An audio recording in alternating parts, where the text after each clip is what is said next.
కేంద్ర మంత్రివర్గ సమావేశంలో పలు కీలక నిర్ణయాలకు ఆమోదముద్ర వేశారు. ప్రధాని నరేంద్ర మోదీ నేతృత్వంలోని మంగళవారం కేంద్ర కేబినెట్ సమావేశమైంది. ఈ సందర్భంగా రాజస్థాన్లోని కోటబుండిలో విమానాశ్రయం ఏర్పాటుకు గ్రీన్ సిగ్నల్ ఇచ్చింది. 1507 కోట్లతో ఈ ఎయిర్పోర్ట్ ని నిర్మించనున్నారు. ఒడిశాలోని కటక్, భువనేశ్వర్లలో 6 లేన్ల యాక్సెస్ కంట్రోల్ రింగ్ రోడ్డు నిర్మాణానికి కూడా కేంద్ర మంత్రివర్గం ఆమోదం తెలిపింది. ఈ ప్రాజెక్టుకు 8,307 కోట్ల రూపాయలు ఖర్చవుతుంది. మొత్తం 9,814 కోట్ల విలువైన ప్రాజెక్టులకు కేంద్ర మంత్రివర్గం ఆమోదం తెలిపింది. కేబినెట్ నిర్ణయాలను కేంద్ర మంత్రి అశ్విని వైష్ణవ్ వివరించారు.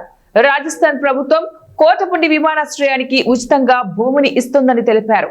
ఈ ఎయిర్పోర్ట్ ను 1507 కోట్ల రూపాయలతో అంచనా వ్యయంతో కొత్త విమానాశ్రయాన్ని ఏర్పాటు చేయాలనే ప్రతిపాదనను మంగళవారం మంత్రివర్గం ఆమోదించిందని అశ్విని వైష్ణవ్ తెలిపారు.